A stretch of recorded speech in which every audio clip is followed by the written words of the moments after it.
Hey, howdy, hey. How's it going? Very well, thank you very much. Yeah, you sure? Yeah, well, You better than you. I knew that was coming. I knew that was coming. That's okay. That's okay. So you're probably not sure what Lex is referring to when he says better than me. Unfortunately, Canada lost today in the World Cup, which means that they're out of the tournament. But I will say this: for them to just get there, in the World Cup, out of all the countries, that's pretty good. It is. Does anyone? Can somebody go back 2 episodes ago and clip it when Bryan was like, "Canada have a real chance"? Well, you know what? I thought they did. I thought they did. They played well against Belgium, really well. They deserved to win that game, to be honest. And but that's how the ball rolls, I guess, right? I guess it is. Yeah, but 2026, hopefully they'll be there. Well, I could be joining you. Me and Lex were trying to determine if, because the World Cup's going to be played in North America in 2026, does Canada automatically get a bye because they're a host country? Now, I know Qatar was there because they're the host country, so I would just assume that Canada and maybe the States both get a bye. That's why I think it's going to be weird, because I think it's going to depend if it's predominantly played in America. Then they'll get it, but we'll see. We'll find out when they announce all that stuff. You know what I guess what upset me a little bit was all that work over the last 4 years. All that work, and they worked hard, and they played a lot of games, and to win the CONCACAF championship, in order to get to the World Cup, they put a lot of work, and to lose it just in 2 games, and that's it. It's disappointing. And they played well. They played well at the beginning of the game. They were they got a goal in the first 2 minutes, which was the fastest in this World Cup goal to get. It was nice to see.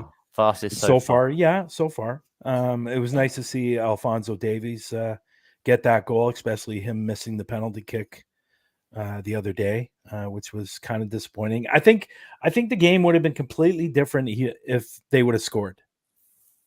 Oh yeah, in that penalty kick, and we could be looking at something different right now. But that's the way the game is played, and unfortunately, there's gonna be winners and there's gonna be losers. And but there is some good news.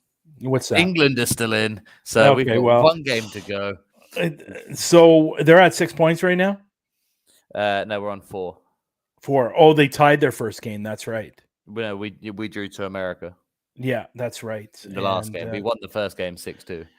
But even to Monaco to beat Belgium today, 2-0. I just don't think Belgium deserves to go to the next. If they do, they don't deserve it, to be honest. No, I don't think they do either. But it's that's football. That's what happens. Yeah, that is football, and obviously, I'm a fan. I'm a fan from a distance. I'm not a person that watches every single football match. That's just not me, and it's not my game. Hockey's my game, and Leafs have won 2 in a row, and they're pretty well sitting at the top of their division, which is a great thing. Hockey's my game. You know what? I think you'd like hockey. Have you ever watched a hockey game? I have. I just never got into it properly yet, but then I'm learning to get into different sports because I've been following the NFL for the last 4 or 5 years now. Yeah, see, I can't do the NFL either. And I actually think it's a great sport. I love American football. I think it's a great sport. Yeah. I watch CFL every so often because we have the CFL here in Canada. And I know for years now, at least the last 15 years, Toronto has been trying to get an NFL team for the longest time. And there was one year where Buffalo played half their games here in Toronto. Oh. To try to convince the NFL to get a team here. So, but anyways, we're way from what this topic of the show is about, right? Like, well, it is the biggest sporting event that happened in 4 years. I do hope England does well. I hope they go far. Talk about it anymore. If we get knocked out, I'm not going to talk about it again. Well, I hope they go far. But who's your favorite to win the whole thing? Brazil. Really? Yeah, I'm thinking France. France dominated the first game. What was the final score? 7-2. No. What was France's first game? Who won 7-2? Who was the team who won? That was Spain and Costa Rica. Okay, yeah, okay. What was France's first game? 4-1. They won. What's that? 4-1. 4-1. Yeah, okay. So I know they won by a larger margin, but I think France is going to win. It's going to be between the two because France are the current winners. So and they dominated yesterday's game. Yeah, they did. They played really well yesterday. Yeah. So is there any way that France and Brazil can meet in the end? I think there is. Yeah. Yeah. I know that if so, this is the scary thing for England. If we win our group and we win the next round, and France win their next games, we play France in the quarterfinals, and I don't want that. I don't want France. So I'll pass that over to some other team. Well, we have a great show today. We have Michael Delcoro, I believe that's how he pronounces his last name.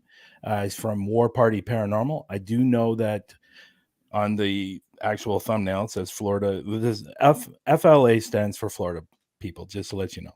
Paranormal researcher. That's for his own stuff, but his actual team name, because I asked him before he came on, or before we came on live, it's War Party Paranormal, and he also does a podcast as well.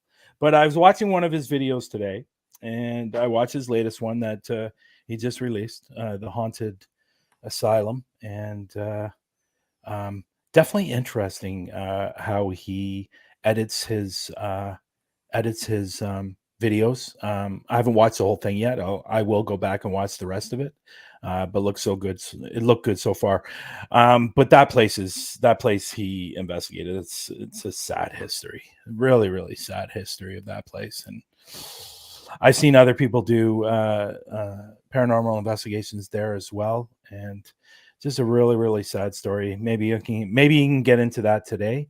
But without further ado, here is Michael. Hey, good day. How we doing, everybody? Hey, buddy, how's it going? Good. So, and it's true what I said about that place, right? Like, Lettsworth Village is. Yeah, and it's crazy because it was one of the places that I always wanted to check out. My girlfriend and her best friend's husband is a good friend of mine, and he's on the team as well. So it makes it kind of nice. Anytime wherever I have to go anywhere, like for a family event, one of my team members is coming. So, it's awesome. So we got, we had planned to go there. We were going up for a wedding, and we said, we dedicated a couple days to investigate alone, just me and Joe.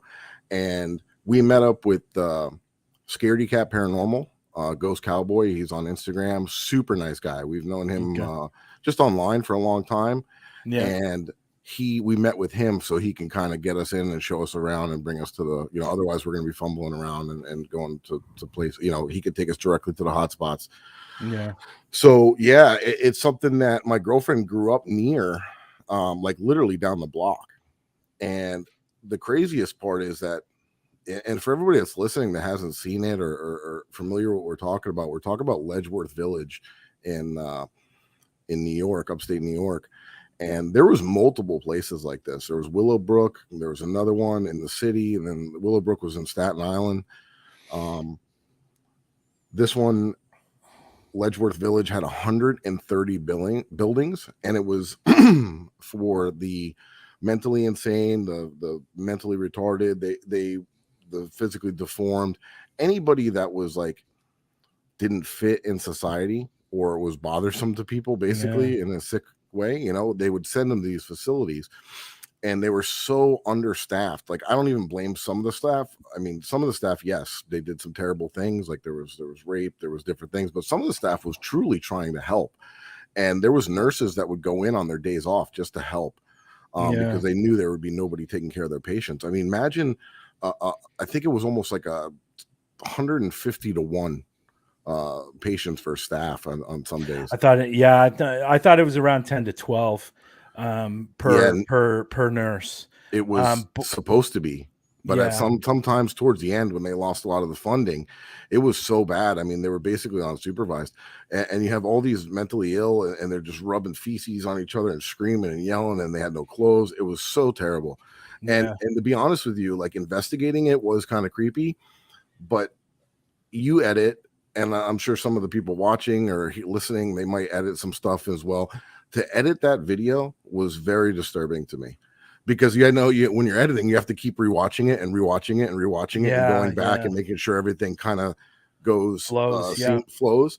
Yeah. So, I'm editing this video and I'm watching these same scenes over and over and over. And the scenes that I'm talking about are from Geraldo Rivera, did the Willowbrook, Last American Disgrace. And he was talking about Willowbrook mostly, but Ledgeworth Village as well. And those two were like one and the same, the way that they operated, the way they treated people. And the really disturbing part is that this was just ended in 1996. That's not long ago. Like, this was happening up until then. There's still plenty of people out there that work there. So I'm gonna definitely have to do some more content on this and look into it more. But now when I was watching the video, it was funny seeing Geraldo back in those days, with the big collar, shirt and the suit and the big mustache and long hair. And it's not how I see him when I think of Geraldo, that's for sure. But even the interviews they had with the nurses, that one nurse that was in that video that you have, you can actually see on her face the absolute horror of what she's been going through, even working there. Yeah. And it was that really, really was compelling on what that place really was about. And even the kids walking around, and you can see, and you can hear in the background of that interview, the kids streaming. It's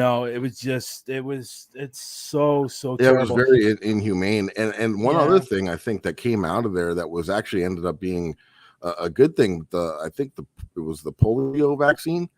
And the gentleman or scientist that invented this vaccine tested it on himself, and he tested it on a couple of the children there. Fortunately, there was no bad reactions or side effects on him or the patients, but they were doing tests. And if they're doing human tests on this, they let this one out probably because nothing happened. But how many tests do they do of other things that didn't get out? Yeah, it's kind of similar. We have a place here that outside of Toronto that's closed. It's abandoned. It's closed. It's been closed for a long time, and there was a lot of stories. There was a lot of stories that the patients were. These are the exact same thing in Lettsworth as well. And just to let one of your guys in the yeah, comments just right Isla. there put Yeah, was it Dr. Isla? Little. Yeah, Dr. Little. So That was it from was Courtney. Charles Little. Yeah, just to let everybody know, the links, Michael's links are in the description. He does have a YouTube channel, so if you want to click on that link, you can go over and follow him. I know Raymond did. Real I know quick, guys. Raymond did, and Also, Isla did. Yeah. sorry, I'm sorry to interrupt. I just wanted No. to say that we're actually doing a podcast, our podcast, the War Party Paranormal Radio Show tomorrow night on the same subject. Just because it's fresh, I have the contents fresh in our mind, so. I think we're going to be showing a few clips from my video on that as well. Yeah. And I'm going to somehow try to convince Michael to bring his show over to Parapost Network Central as well. So, Lex, you want to get, for sure. Yeah. So, Lex, you want to get started or? Yeah. So, I mean, we'll probably explore that last video a little bit later on in this interview, but I would like to start off from the very, very beginning in Mike's story. What's your origin for the paranormal? What got you started? Was there a major event or something that you had to deal with when you were younger that opened you up to this? If you'd like to dip into that absolutely. A little bit. So there was a couple things, right? I feel that a lot of people that are in the field of the paranormal did have childhood experiences that kept them in search of what's going on and different things. And I do fall under that class of people. I had something very odd happen when I was a child, as far as like I always brushed it off as like some kind of a dream, or I don't know, maybe I didn't remember it right or whatever. But that was basically as far as that went.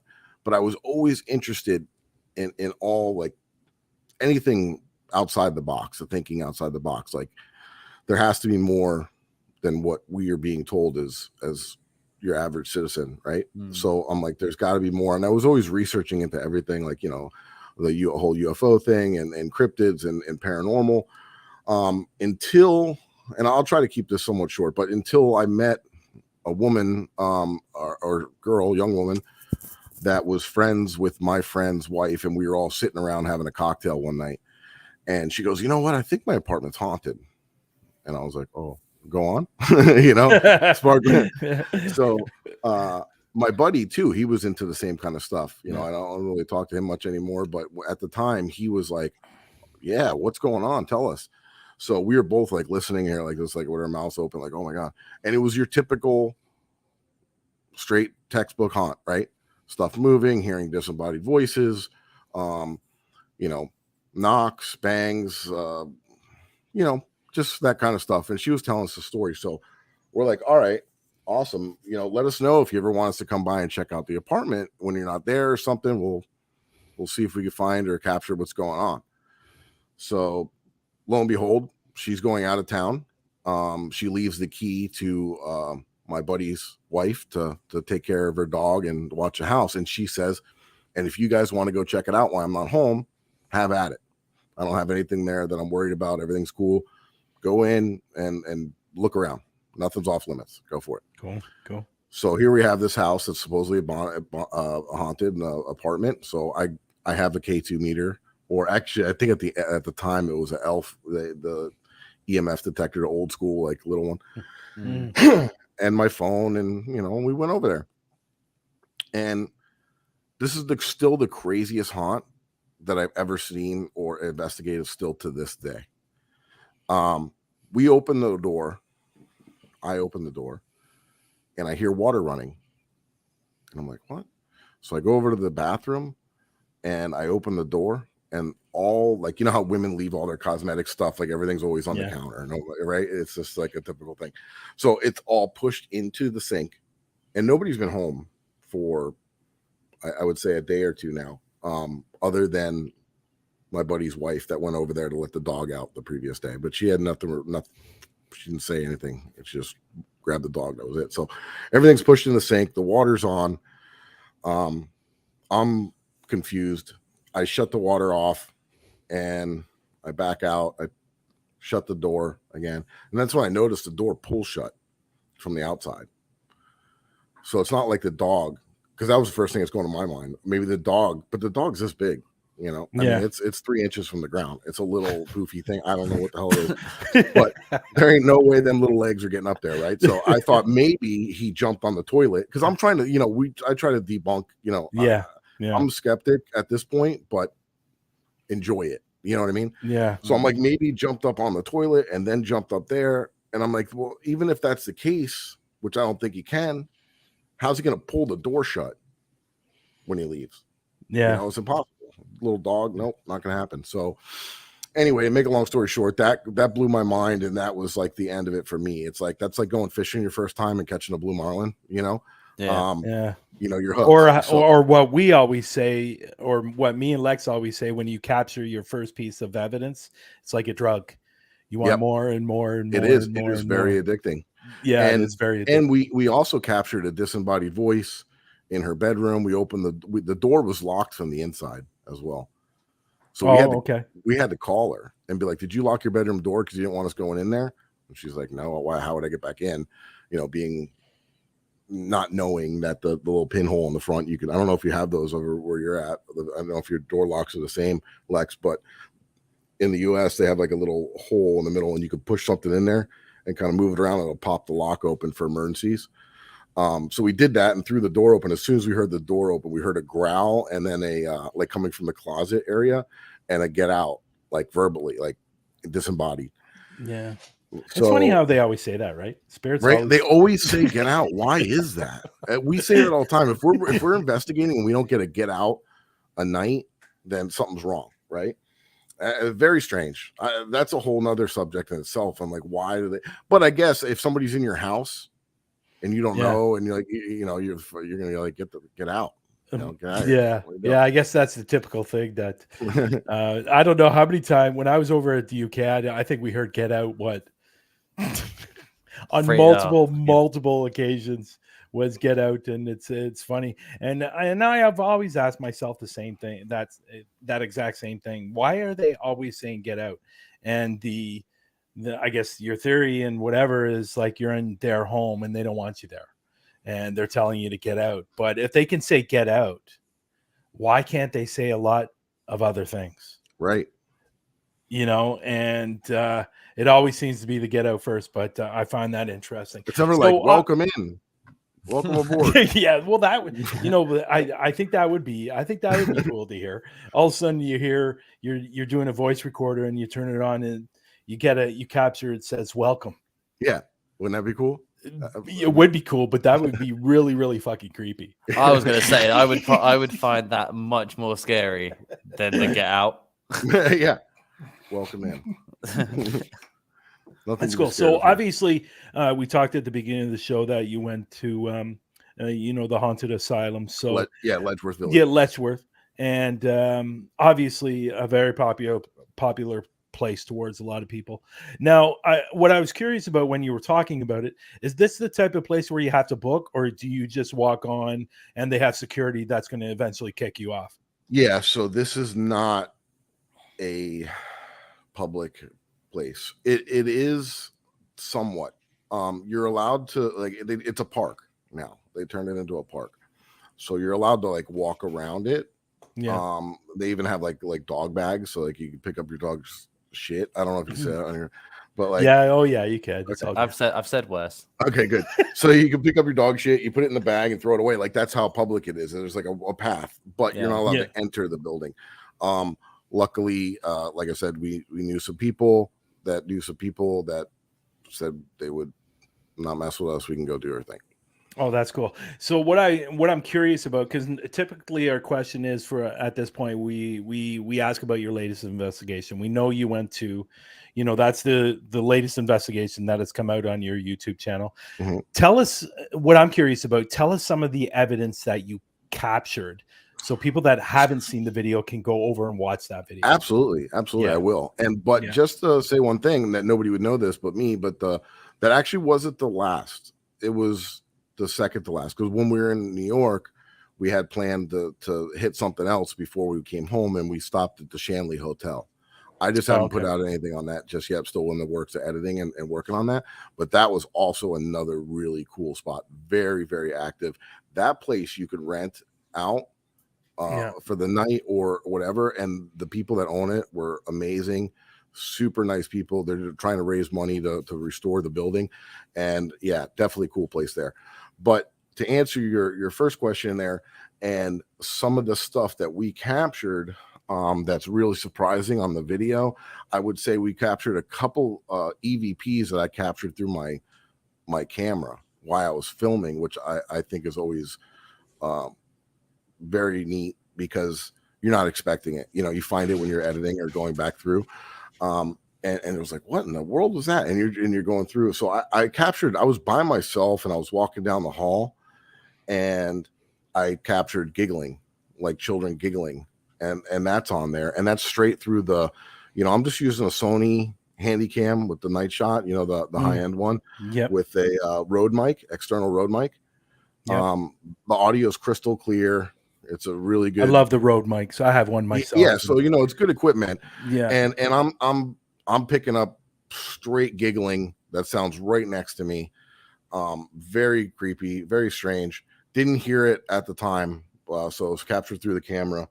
And then we also caught another EVP on the camera that I'm walking down the hallway and it says hallway, like clear as day, like a whisper, like hallway. And I also found that during editing. But the craziest thing by far is we got so much evidence. You guys got to watch it. And I try to edit it in a way that I make it where it's not super boring or you lose interest because I got ADD. So if something's not like keeping my attention, like within like 8 seconds, I'm like, I'm moving on. But like, so I got to keep, I try to keep it that way. Like if I'm watching it, right. Like I try to keep it entertaining, but I don't, you know, we try to keep everything very honest as well, because we all our team's name is all over everything we do regardless. So we have to make sure that we are thorough with our stuff because we need to keep a good reputation. We do residentials and things of that nature. But the craziest thing by far to me was when we captured that one EVP down in the morgue area where it sounds like before, and this is like, as I'm listening to it, the only thing I could think of, it just sounds like kids, like chairs, like sliding across the floor. You almost hear like a verbal, like he's coming, like something. And then you hear chairs like sliding across the floor, people screaming, like almost like everybody got up and they're like running and screaming and yelling. And it's the craziest shit. And I said that kind of, and then when I was editing the video, I'm like, that sounds like the background sound from when Geraldo was in there with all the kids screaming. So I put the two side by side and played one and then played the other, and you could see the similarities. And it's mind blowing. It's definitely a residual energy. I believe there's no explanation for that. There was no sound in there that could make that sound. It wasn't. Like I have to be honest. I like the EVP of the devil. Yeah, that as well. Like I said, there's so many. There's so many things that went on there. Yeah, we got one that says I'm the devil, but Joe, my buddy that was investigating with me, he won't call himself a psychic medium because he doesn't think he's there yet. But he's a sensitive empath or whatever you want to call him, but he can pick up when there's something not good around. Like he will be like, we got to go. Something's making me sick. He doesn't feel well. Like when there's dark energy around, he's like, I feel fine. There's nothing here demonic. I don't feel anything demonic here. When we got that EVP, that's why we weren't really triggered. Like we were just like, I'm like, Joe, he's like, I'm fine, man. I don't feel anything dark. And I'm like, I don't either. And I'm not really like that either. I don't really feel stuff like some people do. Once in a blue moon, if something is very, very serious or I'm somewhere I shouldn't be, I might feel like a little nauseous. And I've had that. But other than that, like, so we figured it was safe. And I said, you know what? I don't feel that you're the devil. I feel that you're somebody trying to scare us out of here because you don't want us here or something of that nature. You know? That's what I picked up right away when I heard it. And something lying to you, whatever is lying to you, and just didn't want you there. And it makes sense, right? Because you have all these children or kids that loot and go in there and spray paint and vandalize and do whatever it is that teenagers do. And, you know, they're probably want to scare them away. They don't want them in there tearing up the building. They don't want them. So, like, you know, maybe that works, you know, like, hey, I'm the devil, get out of here. You know, if somebody and is scaring people away, you know, making sounds and things. And that's why I tried to say, like, we're not here to vandalize. We're not here to explore. We're here to try to communicate with you. And then we started to sounded like we started to get some lighter responses after that, which is crazy. Yeah. So that's your latest video that just came out on YouTube. So what is next for your team? Where's the next spot you're visiting? So the next thing that next video that I'm probably going to end up doing was when Joe and I were up there and we did the Shanley Hotel. Okay. The team, we are constantly doing residentials. We're constantly doing public events that people can come and interact with us and do an investigation with us. We do that to build people's trust, meet them personally. So if they're having problems in their home, they feel comfortable talking to us, you know, instead of just dialing some schmuck off the internet that they never met before. If they're scared and they're worried and they have stuff going on, they're going to come out to one of these events and see what's going on, see if we're legit, you know, just to kind of see what's going on. Sure, then they're going to feel comfortable. Like, hey, Mike, man, this is what's going on in my house.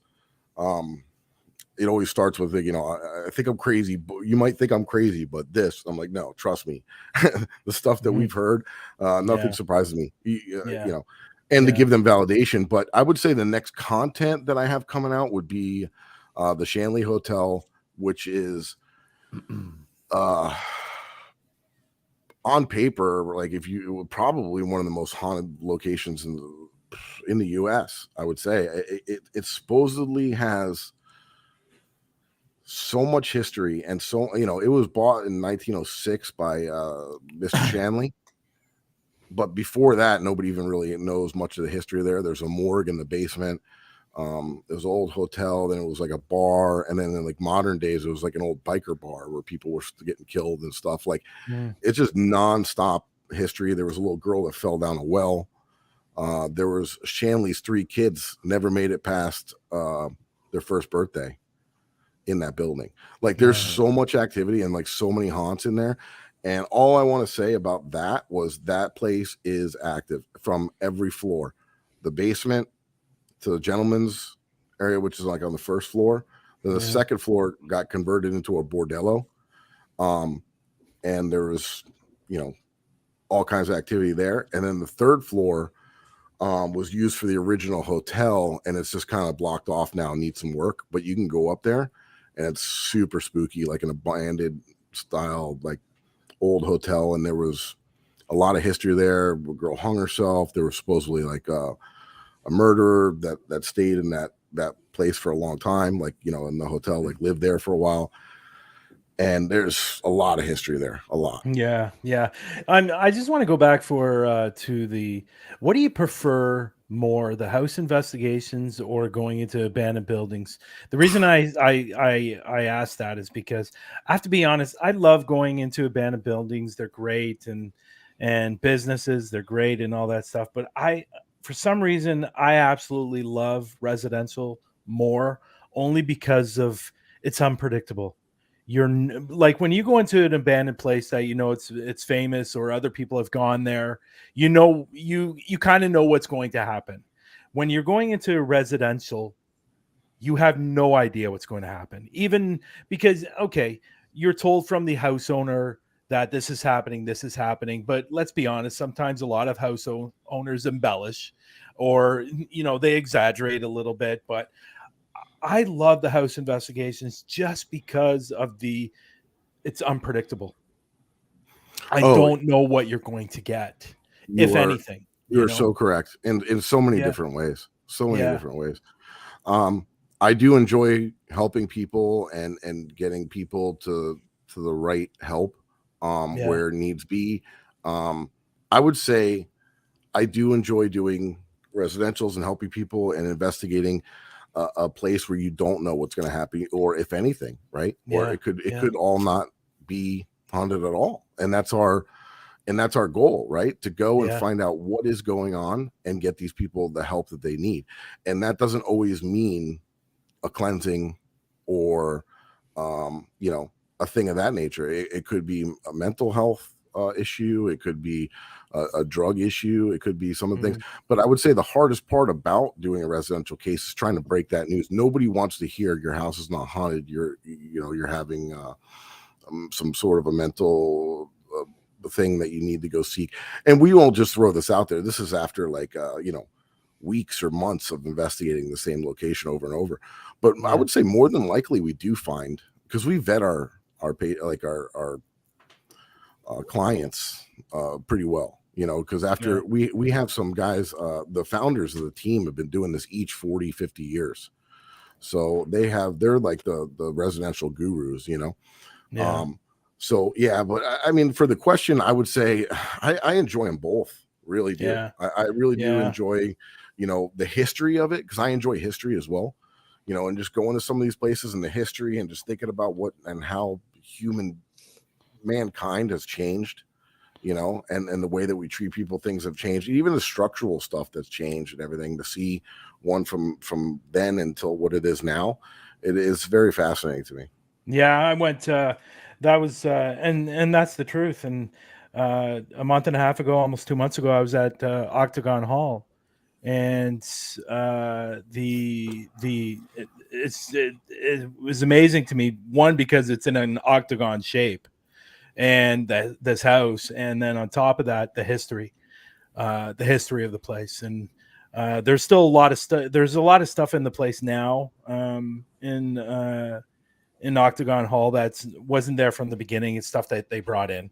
But do you find, I don't want to stay too much on the house investigation or residential, but do you find that when, like, this is what I found, and maybe it's just the places that I've done, and I've done quite a few, but do you find that it's mostly residual in most houses, most paranormal investigations when it comes to houses? Because I find it's usually something that somebody's brought in, like whether it's like there was a house that was done with a group that I was associated. They brought in a piano, and the piano was being played. It was always being played.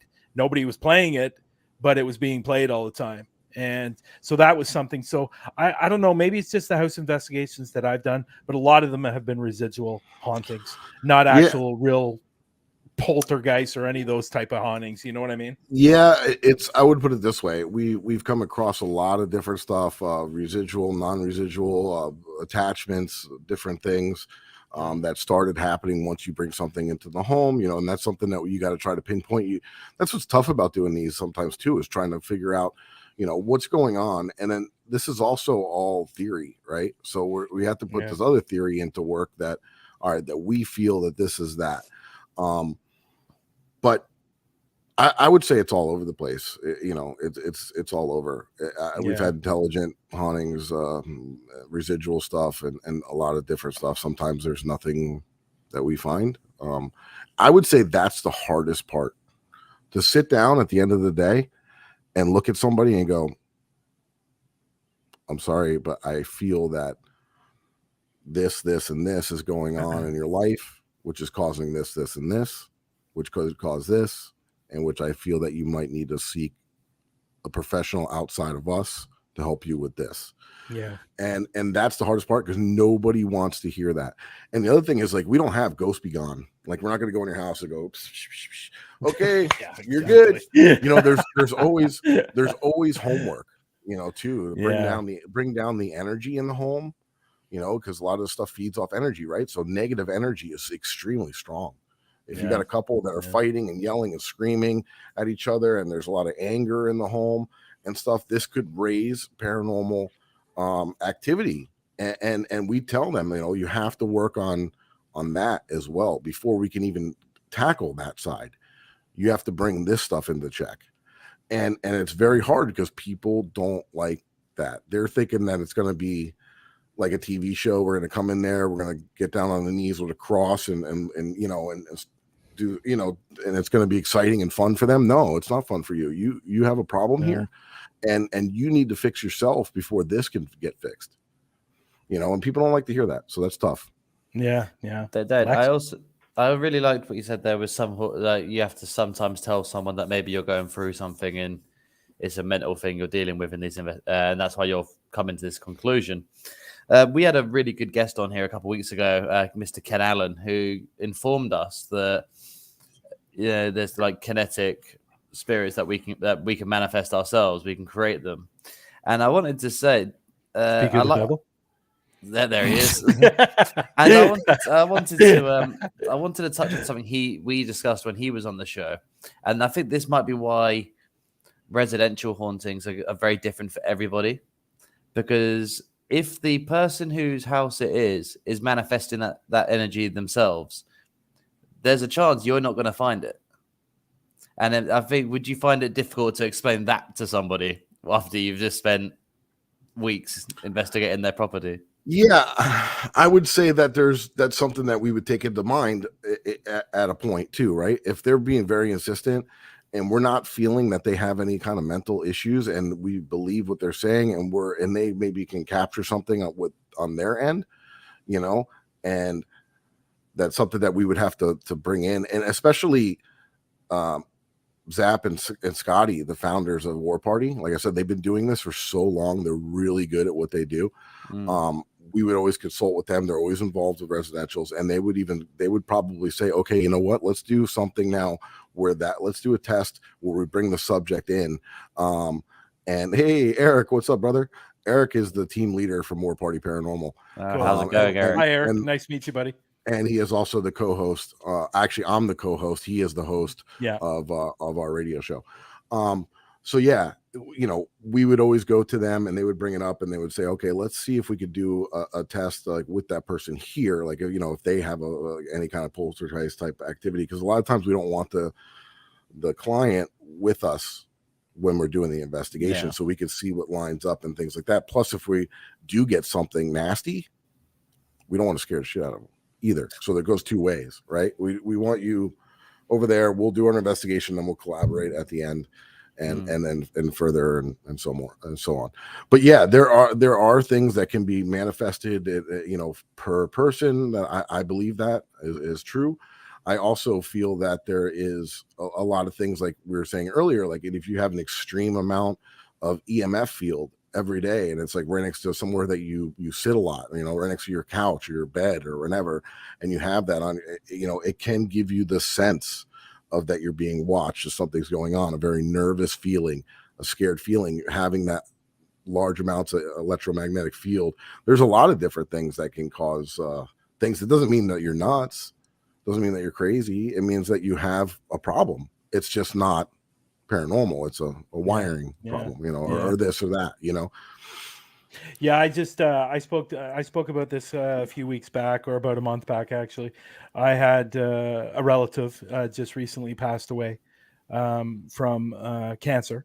Sorry, she had 7 brain tumors. She had cancer throughout her whole body, and unfortunately, she passed away. And she was only 46 years old. Sorry, and that is really, really sad, and what happened to her. But I truly believe this, and I think you guys will back me up on this. This woman was healthy 2 years prior, completely healthy, but she always complained that there was something wrong. She always thought she was sick. She always thought she was going to get cancer. She always thought she was going to die from it. And I truly believe, and I'm going to stick by this, and I'm going to stick with this. I truly believe she manifested her own sickness, and that's why she ended up dying, because she was completely healthy 2 years ago. So there's been plenty of tests out there that have proven that that type of stuff works in both ways. Like the monks and stuff that do all that meditation, and like they're living to 100 and something years old without modern medicine. You know what I mean? Mm-hmm. Like where the average life expectancy for people that live like that was like in the 50s, 60s. So they're doubling their lifespan by mentally preparing themselves and healing and doing different things. And that's why stress is so bad. Stress, it wears on you physically, and that's also proven. But yeah, if you manifest something, if you think something is going to happen, you believe it so hard, you don't even know that you're doing it, that you can, man. That's why that, that book, The Secret, and all that stuff. Yeah. That's all just manifesting good stuff, if you, and it doesn't work the way that some people think that it works. Like, oh, if I think about money every night, I'm going to get money. You know what I mean? It's just basically that. Hey, I did that, and I found a penny in the couch today. So it works. Everyone, I stand corrected. Like, thank you. A whole penny. Yeah, wow, yeah. that's I know. Fantastic. I know. Oh, if I had a penny for every time I told that joke, I'd have a penny. But I want to step away from the energy side of things just a little bit here and talk about a bit more of the tools and equipment and stuff. Sure. And I like this question, especially with I'm going to love it, especially with you, because like you said, your team between you have got ages of experience. And I don't know if your answer is going to be the same as your team here, but is there a piece of equipment? I'm going to do it the other way around first. I'm going to do the negative one first. Is there a piece of equipment that you see being used in our field that you think has no place being used in the paranormal field? You get sick of seeing it. There's a good question. It's on a video. You turn it off. So there's so many, but it's not. It's not the fact that the equipment doesn't work. Mm-hmm. I'll put it that way. It's the fact that it's too hard for people to differentiate between a false reading and a real reading. And with that being said, I'm going to say see, I hate it so much I forgot the name. SLS camera. Eric just said the same thing, and I've said before, I hate the SLS camera. Yeah, and I'm not saying that nobody has captured anything on it before. I would say yes, it's possible, but that you got to understand the inner workings of that device, right? Mm-hmm. Its only goal is to outline a human being. That's its only goal, because it connects from an Xbox to play games. So it's trying to make a stick figure because that's its job and that's what it's programmed to do. And that needs that stick figure to throw a football, to play tennis with Microsoft. That's what it's trying to do. So if there's 3 or 4 things in that same area, it's going to connect the dots. It's going to make it look like there's somebody dancing on a table, because it's seeing the chandelier, the 2 ends of the table, the other thing, and it's going to try to connect the dots. It's looking for a person anywhere it can. Now, like the whole thing with the Tesla driving through the cemetery and stuff like that, they're mapping headstones, things like that. You bring a Kinect's SLS camera out into a field and set it on a tripod and show me somebody run by, then I'll be like, all right, cool. Yeah, and I was about to say that, because I know a lot of people use the piece of equipment wrong. You're not actually supposed to be walking around with it. It's actually supposed to stay stationary. And I think that's where most people get it wrong with that piece of equipment. Or it has to be it can't be in like a cluttered room where there's stuff everywhere, because it's going to be mapping everything. I feel like if you brought that into like an empty warehouse and you map something like walking, like, okay, that could be something for sure. But when you're swinging it around and everything, and a lot of stuff, I think there's a lot of false positives. I agree.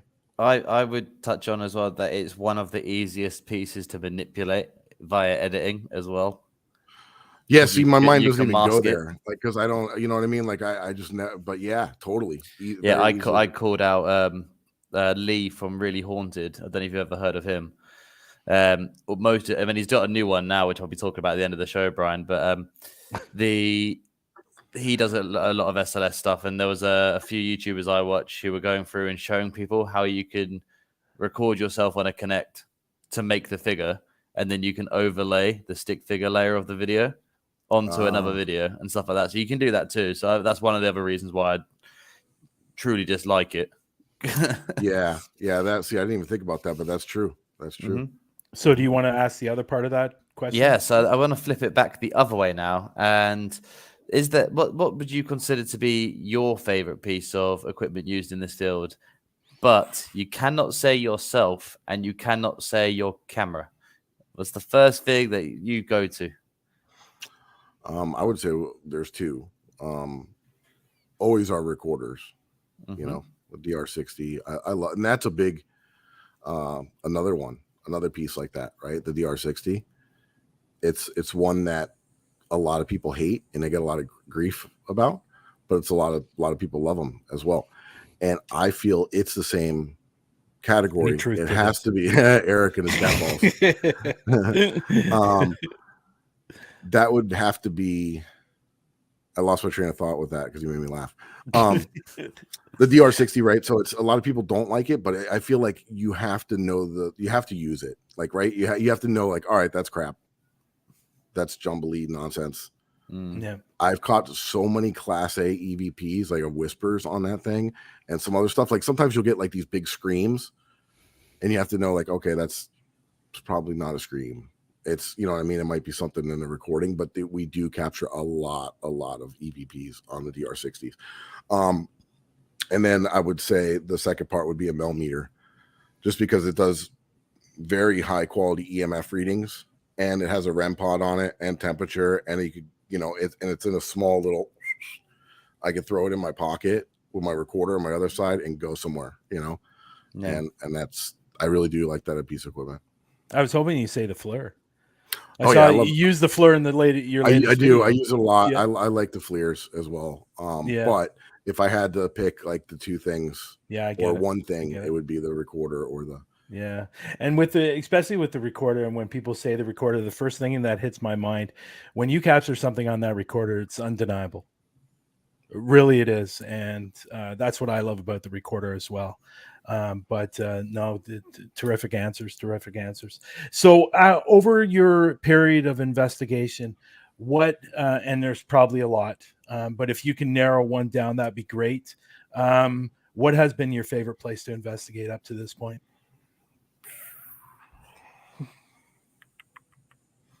Tough question. It's a simple question, but it's one of the most toughest questions. It's tough because there's so many. You know what I mean? Like there's so many, and like to have to narrow it down to just one is like, I would say that somewhere in the top, I'm gonna pull the Aerojet rocket facility, and the reason I'm gonna say that is because it's.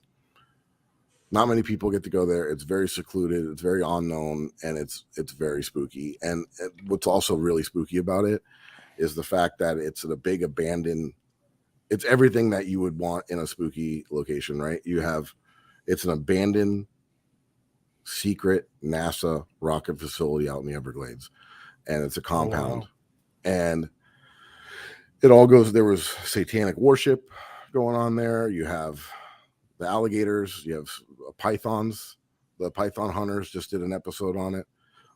There's pythons out there. You got gators. You got crazy meth heads running around out there. So when dealing with spirits isn't enough for you.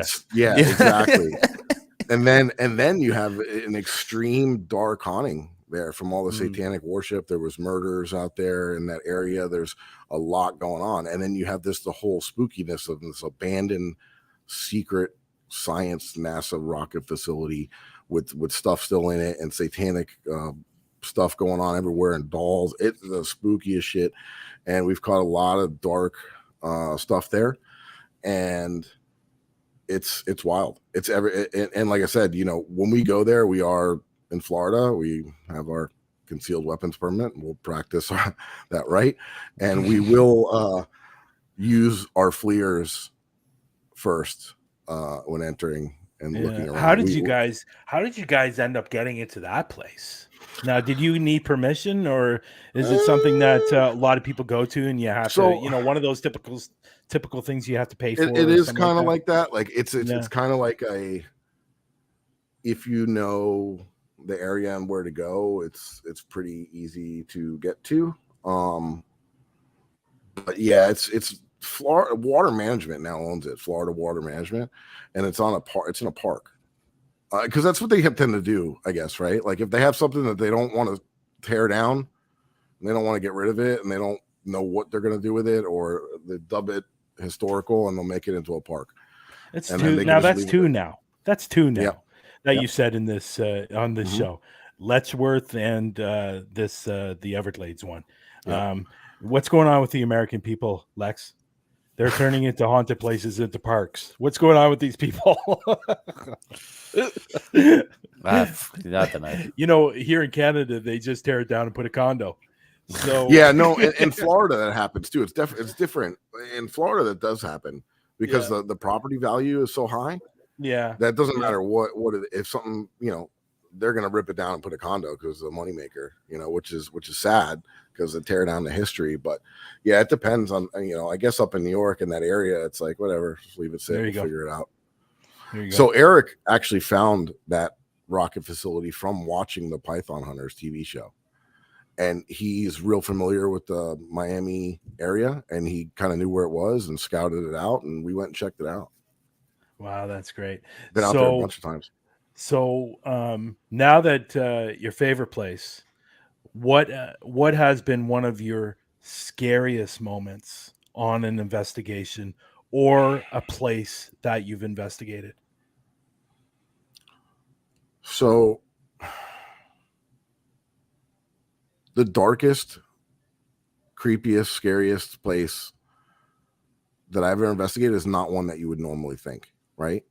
It's another very little known place here in Florida, and it's called the Devil Tree. And it's like 150-year-old plus oak tree. And there was is that the one? I think I've heard of this tree before. Is that the one for some reason? I think one year it just caught on fire for no reason. There's so many urban legends that it's possible. I know people have tried to burn it down. This is the serial killer tree, isn't it? Yeah. So it was basically a tree where there's a serial killer that basically did some unspeakable things to women out on this tree, and it was proven. They found the bodies out there. It was a big thing in the 70s. And now people worship there. We found an altar, some kind of occult altar somebody built, like small, like hidden, and hid it in the bushes there next to some ruins. There's some old ruins out there too. But I would say the craziest thing and the scariest thing is there's the tree that you see, like when you Google the Devil Tree, you're going to see this tree. That's the tree that everybody goes to. That's not the tree where the killings were done. And the only reason I know that is because I started doing some research on it after I investigated it the first time. And we got a hold of Keith Rommel, which is the author of the Devil Tree books. And he's been researching it for 10 years. And he got a hold of some of the original detectives' crime scene photos and matched up the tree. And it's another tree just down the path where the killings actually took place. So this one he did do stuff around this tree, but there's another one and every time that we've gone there and we've brought somebody that says that they're psychic or medium or whatever, on 3 different occasions, we didn't tell them what tree was what or what we were doing. And they walk right up to the first one and they touch it and everything. And they're like, oh, okay, this was, bring them over to the other tree and say, check out that tree. What do you think there? They won't go near it. They start getting sick. We had numerous people get sick near it, feel angry, aggressive, just had to walk away, had to get away from it. We've got some very evil shit over there. And I did an Estes method on the tree. I was like, all right, because I'm like, I'll do an Estes method I put the chair leaning against the tree, and I sat down, did a whole Estes method, and I was saying stuff that related to the serial killer, a lot of stuff about the boys' school. There was an old boys' school in there too that they treated the kids terrible. So there's a lot of dark shit going on in that forest, man. Now I've seen quite a few of your videos, and I've been following you for a while. Okay, and cool. I know we follow each other on Instagram and stuff like that, and you're also on Parapost.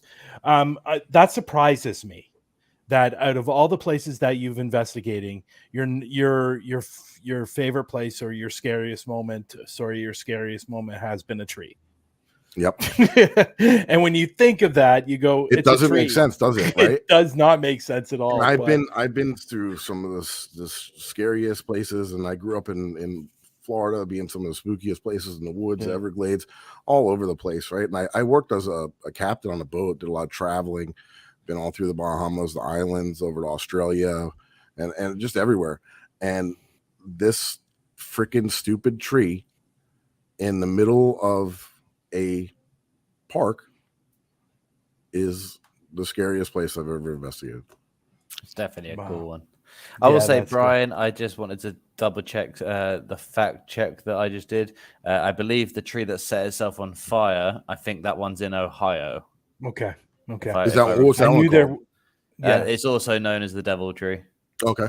But it was Yeah, in I think there's Ohio. one in Jersey too. Yeah, there's one in Jersey, but I don't think the one in Jersey is called the Devil Tree. I think it's called something else.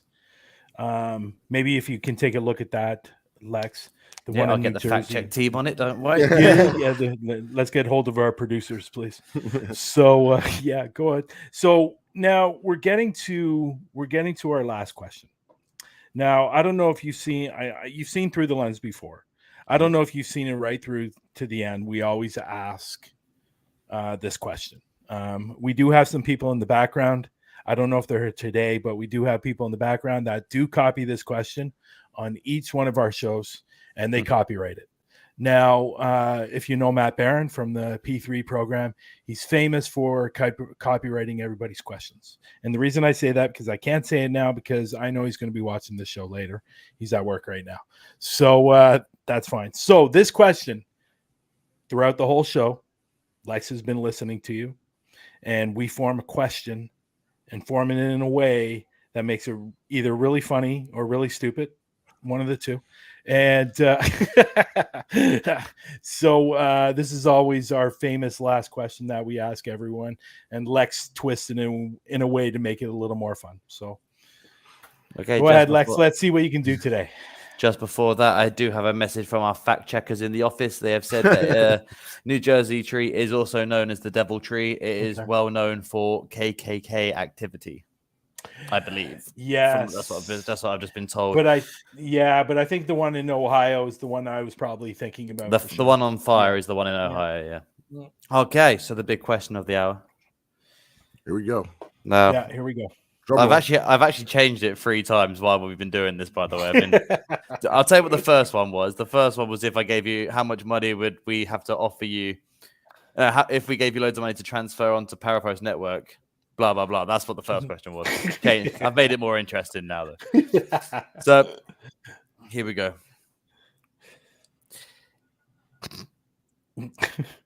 Right, yeah, I got it.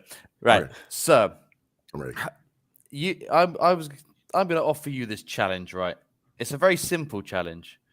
You're going to be chained to a certain tree for 24 hours, but we are also going to uproot the tree and stick it right in the middle of your little haunted village's asylum. And you've got to stay in that tree, blindfolded, with a spirit box in your ear holes for 24 hours. But in doing so, we will reward you with all the money in the world. But you'd have to use that money to go and investigate anywhere in the world. Where would you go?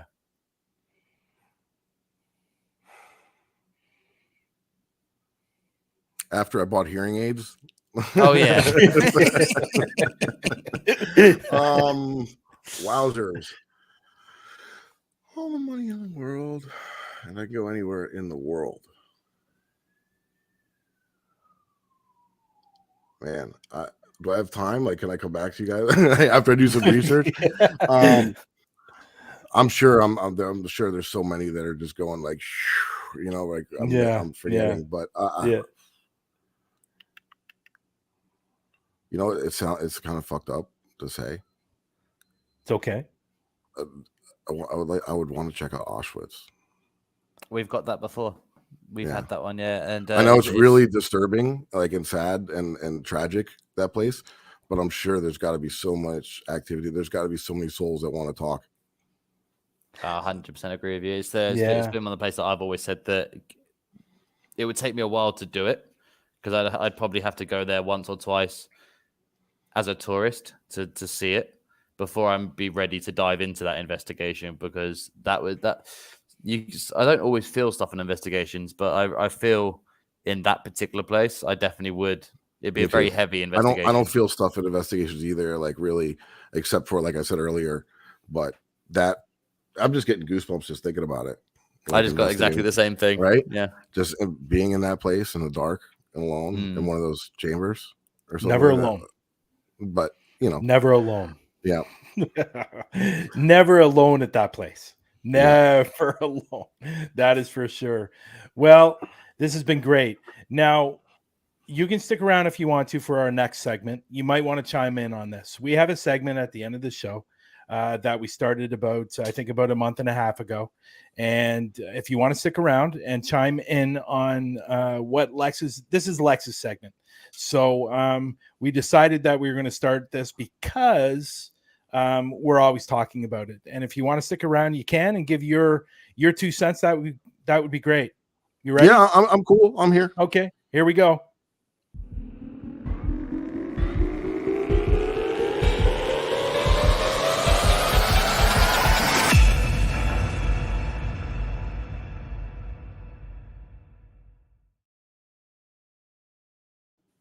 There we go. That is our next segment. Fakers. We talk about this every single week because it's our show and we can. Yeah. I'll tell you what would make this bit easier for me, guys. I ask every week, start sending me people, man, because it's getting harder and harder to find them without repeating myself. But we are gonna circle back to one today because a new video came out the other week. And it is bloody hilarious. And Mike, I mentioned his name earlier. I don't know if you're familiar of a channel called Really Haunted. No, so I believe he's English. So I try not to say too much horrible stuff. I don't want him turning up at my house. But he's done a video this week, and he's renowned for these fake SLS videos. He's called out by debunking channels all the time. The Shape, World of Grey. All these channels like that. But there's something he did recently which the audacity to put this in a video and claim it's real, I had to speak about it today. I'm going to ask you guys a question. Can you guess what appeared on his wall in a video? It's never been seen before in a paranormal video. I'll tell you that. No, don't want to take a guess. No. No. I'm going to while I tell you what it is, I'm going to try and put up the still image I got for it. Oh, God. So a portal appears on his wall. Oh. And he does a couple of things which makes it a little bit more obvious that it's not real. But again, he still tries to pass it off as real. And it's a little bit embarrassing, if I can say so. I don't know if he's taken it down yet. So now he's capturing portals. Oh yeah, he can. He That's even walks awesome. up to the. Good for him. Up to the wall. He walks up to the wall and he puts his hand on it. It's a crazy thing. And I just need to find the. I am image. happy, and we've spoken about this guy before. I've never actually seen any videos of this guy. The only reason I know him is because of Lex, and some of the stuff that Lex talks about with this guy is absolutely outrageous. Right, here we are. Paranormals, portals. That's awesome. Right, so we're going to be looking on this wall here. I'm going to press play and zoom in for you.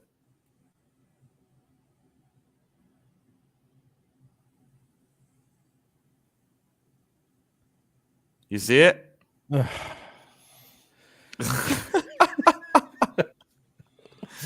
you got to hand him. He's great at editing. He's definitely getting better with editing. I wouldn't say it's great. If you watch the actual video, it's not great. Okay. But I'm going to tell you guys how you can tell that one's fake this week. And he does 2 things wrong. And this is the fun thing. The first thing he does is you see the angle he's filming on that camera, right? Yes. To make it a bit more convincing, he goes and gets his second camera, his handheld, and he films it in front of him. Bit convincing, right? It's on 2 cameras now. What do you think he doesn't show you for the rest of the video? Himself? No, the other camera again. He doesn't show you the first camera again. The reason you would do that is because you don't want to try and sync everything up together, because it's very difficult to do that in post-production. So his editing's better, not solid, because if you could Mindseed fake shit like this all the time, and they have multiple camera angles. But yeah, so that's the first sign. Disappointed about that. Yeah, 100%. I will do a talk about them next week. Mindseed. I'm very disappointed about that. Yeah, I'll probably talk about them next week. Okay. But So that's the first thing he does. He films it in this camera, and this is the one you sit on for the whole video until the portal disappears again. So he's never going to sync it up to the other one, so you can never see everything properly. So that's the first bit. Is that's casual masking without having to use a computer to do so. The second thing, and this is really hard to catch, I didn't get it the first few times I watched it. He goes up and puts his hand on the wall. And the important thing is where the shadow on the wall is. Because if the portal's on the wall, it shouldn't go through his hand. Like the hand should be clear. The shadow should be underneath. That's not the case. You can see like the edit where he's taken the light out of his hand. But also, when he pulls his arm away, his shadow arm moves first. Pulls away faster than his arm does. So you can see there's trickery there. But and what's this guy's name? His name's Lee. The channel is really haunted. Lee, you're an idiot. I really wanted to bring this one up because as far as people faking videos go, it's easy to make something fall off a table. It's easy for your friend to throw a chair behind you.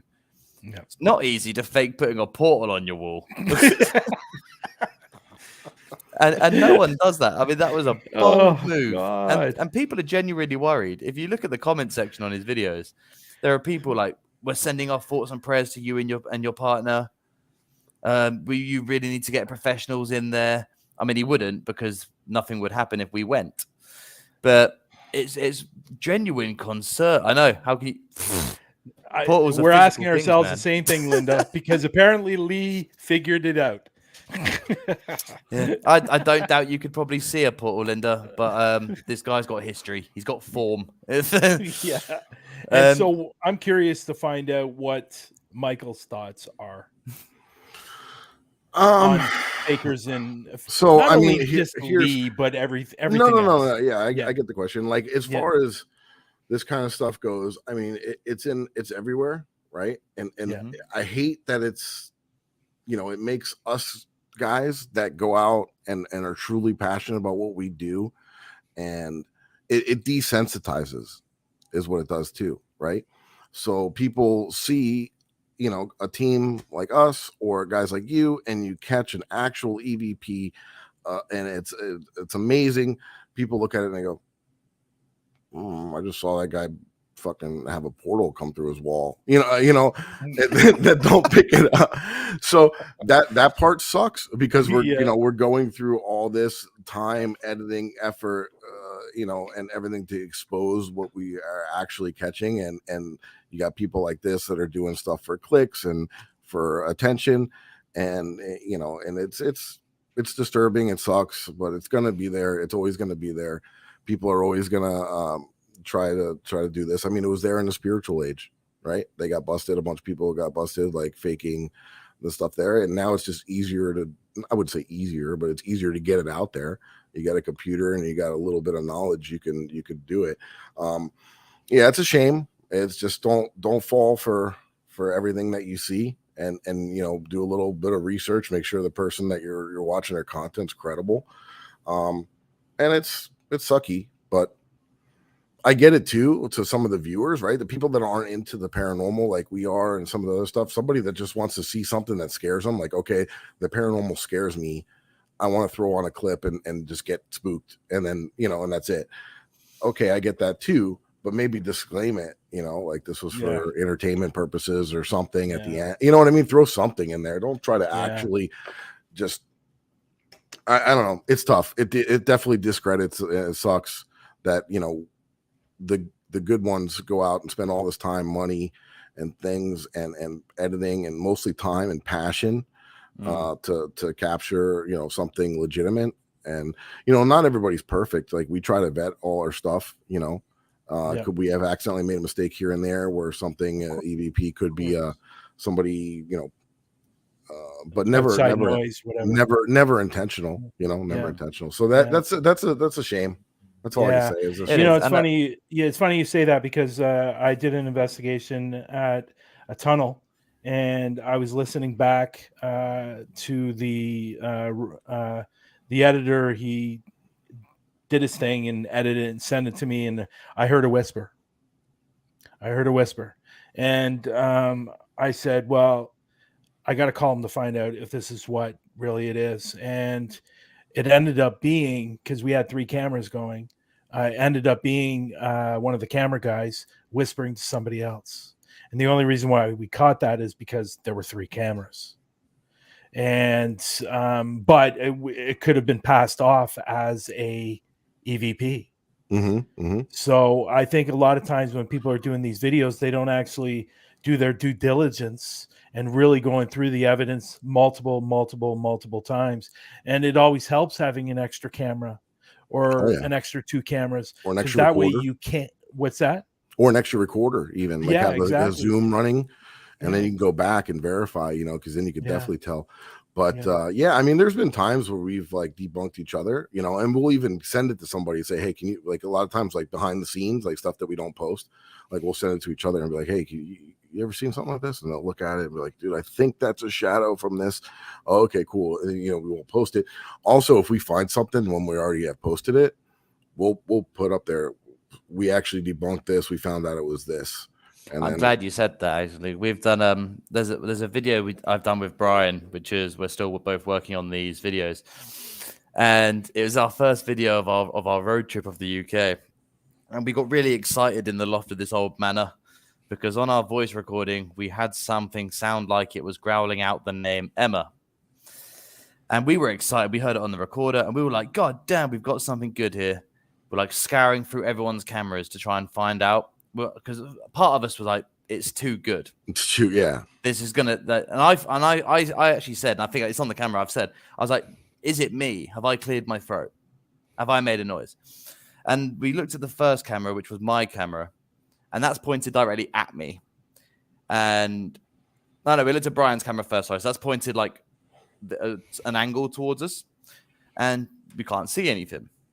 And I was like, okay, let's listen to it again. Let's try and go back on my camera and find it. And upsettingly, and we didn't find this out until we got to check my footage out at the end of the night. So we were excited for ages. It was me when I cleared my throat. I turned my head at the same time. So I went like that. And the recorder picked it up as Emma. And you could hear me and see it. And I was so apologetic to all the group. And I was like, I feel really bad. And I've still kept that in the video of my edit. But there is the post bit there where I'm speaking to the camera directly. And I said it was at this point where we found out that first thing was actually me. And which is, I commend you for that, because a lot of people don't do that. They'll be like, and not intentionally, but if you accidentally caught something and then you figure it out later, it'll be like, Because the thing is, I could easily, because Brian and me are sharing footage to make these videos. I could easily have just put his camera angle in there and not show it. But so the way that I've done it is it will have the recorder and it will have Brian's footage first. And then I speak to the camera and then I show them the second camera. And I'm like, boom, you can see it was me. Yeah, and that's cool. And what that does is, like, for people that are watching your content, they go, okay, these guys are legitimate. This is good. This is what I want. And this is what I want out of my paranormal content. And that's 100%. Yeah, that's awesome. Exactly. Good on you guys. It's still funny, and they never let me forget it. Yeah, like what we were doing each time we finished an investigation, we came back to my sister's place or we came back to Lex's place, and we opened up the laptop and we did a 10-15 minute live video through Through the Lens on YouTube and Facebook, and we actually talked about capturing that. And then we realized after that live was done, we started listening to it. We looked at camera angles or camera views or whatever and realized what it was. And then the next day we had to go back to the groups, didn't we? The next day we told the group, but when we got back from that investigation, we told everybody in the live as well. And that's awesome, because you know what? It sounded that way to begin with. It was you guys second guessed it. You questioned it, you looked into it, you found it, and you released that. And that is honest, and that is awesome. What I have to do, Mike, when the videos are done and they come out, I'll have to send it to you, and you'll see what I mean by just how exciting you can see how buzzed everyone is. I know it's a total buzzkill when you debunk something. But I'm kind of glad we found out though, right? I'm quite glad that we found out at the end of the night, rather than mid-investigation, because I think that would have deflated us a little bit. Yeah. But the funniest thing, if you guys have time, it's, man, I don't know where I'm gonna, how to even find it at this point. Everything's so scattered, but on my social media somewhere, maybe if I get time later, I'll post it. I'll repost a story on Instagram so you can see it. Okay. Or I'll send it over to you guys. But Eric and I were at Waverly Hills, and he just had his camera, his full spectrum camera, and he was walking, kind of guiding himself, looking at the screen. And he walks into this hall, and he turns, and this big black mass comes shooting down the hallway right by him, and is making this weird like noise, like, and goes right by. It scares the bejesus out of him. I hear him scream. I'm 2 floors above him. I hear him scream. I've never heard Eric scream, and I've investigated with this dude for a long time. I've never heard him even get like loud. Like, he's very monotone, quiet, and for him to scream like that, I was like, what in the world? So we went back, and he thought he saw a creeper the whole night. He's telling me, I go home now. I go home. We were looking at the footage later, and you could see, like, in the footage, because of full spectrum, it's 2 big ass bats, like a football. And one's here and one's right behind it, and they're right next to each other, and they're flying in tandem, and they were coming ripping down this hallway. And at night, with just your eyes, you see this thing, and you hear the wind and feel the wind coming off of them. And yeah, it scared the piss out of them, but it was funny. And we debunked it, and then we put it out there. It's the bats. Now we always mess with Eric with bats. But yeah, it was quite. He was quite shooken up. But yeah, we definitely debunked it. But what's wild is later that night, he asked an EVP and said, what I saw, was that human or inhuman? And you know what the response was? Bats. And he didn't understand what it meant in the beginning. Okay, that's cool. He's like, what was that? And bats? That's dope. But not until later on that he realized the ghost or spirit or whatever was like, no, you idiot. It was bats. So you and Kate were thinking the same thing at the same time. That's cool. Oh yeah. Yeah. That's cool. So, but Mike, this was great. This was a lot of fun. I enjoyed talking to you. I do enjoy your videos. Thank you. And I do enjoy your posts on Instagram as well. People, again, and I talked about it in the middle of the show, or I mentioned it. Mike's links are in the description. If you can, go over to his YouTube channel, go over to his Instagram, even his TikTok, because he's got a TikTok. I put it up there. And if you want, go check out his website, because he has a website as well. And a lot of good things this guy's doing. Yeah, the website's real easy. It's FLA-paranormalresearcher.com. And that links to all my stuff. And I'd really appreciate it, guys. I put a lot of time and effort into these videos. You guys know how it is to editing and doing all this. I think I got like 70 hours into the last video, and I banged it out, and I just got back. Like, as soon as I came back, I'm like an animal. Like, I just jumped in there because I was so excited about the investigation. So yeah, I would definitely. When's the Shanley coming out? Oh, probably a little while. I'm going to take my time on this one a little bit because I've been so busy. But probably next month. Okay, cool. So everybody can wait for that one. But in the meantime, go watch his other videos, because he's got a lot up there, and you'll enjoy his videos. They're really, really good.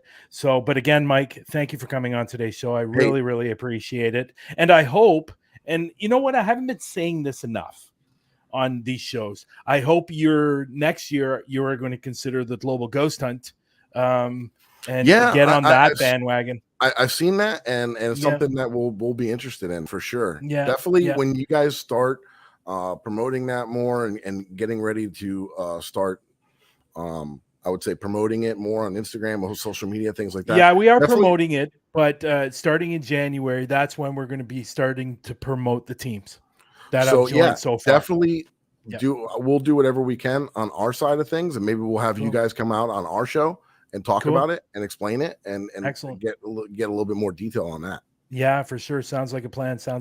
But I really, really appreciate you again coming up. I'd love to bring you on again. And this time I'd love to bring you and Eric on the show somewhere down the road. Absolutely. We're down. Talk about a lot of other things, because there's a lot going on. Costume. You know what? What's that? I'm going to wear exactly. Batman. Yeah, we can actually talk about the bat situation. Yeah, we'll definitely. We're happy to be on anytime. I know Eric is would love to be. I want to appreciate you guys for having me on, and don't forget warpartyparanormal.com. Yeah. And thank you guys. You guys are awesome, and thanks. Hopefully I'll be back on. Yeah, soon. you will be back on down the road for sure. Thank you. No problem. Thank you very much. A great. I'm going to say my goodbyes, Lex. Yeah, thank you very much for coming on. It's been a pleasure. I can't wait to see what you come out with next. And after this video, I'm going to be going back and watching your Asylum video. Awesome, man. Definitely. I'm very let me interested know. now. Yeah, definitely check it out. Let me know what you think. Thank you guys, and have a great night. Yeah, you as well. Ciao. Wow, that was great. I loved. You know what? When I asked him to be on the show, I knew right from the beginning it was going to be a great show. As soon as I asked him, this guy puts. You know what? And we talked about this earlier before Mike came up. Not like before Mike came to the green room before we started the show. He puts a lot of hours in his videos. You can tell. You can tell right off the bat how much time he puts into his videos. So I know some people have already gone over and subscribed to his YouTube channel. I hope people that are watching the replays will go over and subscribe to his YouTube channel. And let's see what this guy's going to do down the road. Now, this guy, I saw this guy in the room the other day, and he always says the same thing. I find it quite interesting, actually. Let's see. Where's this guy? He always says this. I did see Philpo, before we go, I saw you have a comment there that you want some advice about something. If you can quickly chuck that into this, or if you want to message myself or Brian on Twitter, we will be more than happy to answer that question for you as we are coming to the end of the show. Yes. So what a great show. I enjoyed that. You? I did. I really enjoyed it. I think he's a great guy. So who won? Who won? Spain or it was Germany? 1-1. Tie. 1-1. Yeah. So what does that mean? Spain is still top. Germany are pretty much out. I think that solidifies them being out. That's interesting. Germany being out. You would think they would be going to the next stage. I'm probably not going to answer Philpo's question because I think he's a troll. I don't know. Read the question. Yeah, you know what? I don't know what show he was on. Oh, he was on. You know what? He was on when I was on Talking with the Source last week with AJ. He asked the same question. Oh, okay. Philip, you know what, dude? Seriously, come on, buddy. Okay. You know, like Take seriously, care, he is mysterious. He's no troll. I get it, but you ask the same thing on every single show. I think it's been you've probably got the answer by now, then, bud. I'm afraid. So, anyhow, but thank you for coming in the room. I appreciate that. Good luck in the World Cup. France, yes. Favorites to win. Yeah. Is that what that means? Well, I'm assuming. I mean, he says Sacre Bleu, which is like, well, I can't remember the actual pronunciation. For God's sake, or something like that. I don't know. Okay. Anyhow, well, guys, that is the end of our show, and thank you for coming in. What is this right here? Scara Blue? What is that? Sacre Bleu. Sacre Bleu. Yeah. Okay. Sacre Bleu. Yeah. Okay.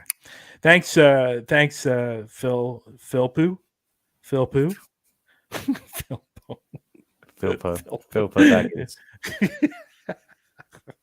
That's awesome. Anyways, everybody, thanks for coming in the room today. Really, really appreciate it. And again, if you're watching on Facebook, try to go over to YouTube and give us subscribe and share and like and all those things. So we're trying to build that channel. And you know, I don't say it good. You always say it better, Lex. Go ahead. Which bit? All of it. The whole yeah, say the whole. Okay. Well, we do appreciate everybody who watches us on Facebook, Thanks, but you could actually help us out a little bit more by heading over to YouTube and subscribing to the Through the Lens with Bryan and Lex YouTube channel. Hit the notification bell, like this video, share it out to everybody. We're trying to grow that platform. The bigger we can grow our platform, the bigger the guests can get. So the further that we can reach this, the more people we can get on. And we're trying to keep this show alive because we know you love it and we love it. Even Philpo loves it. So you need to head over and do that for us. And don't forget to tune in next Sunday. Yeah. Everyone have a great rest of the day and have a great week. We'll see you next week. Ciao, We'll see you everyone. next week. Stay spooky.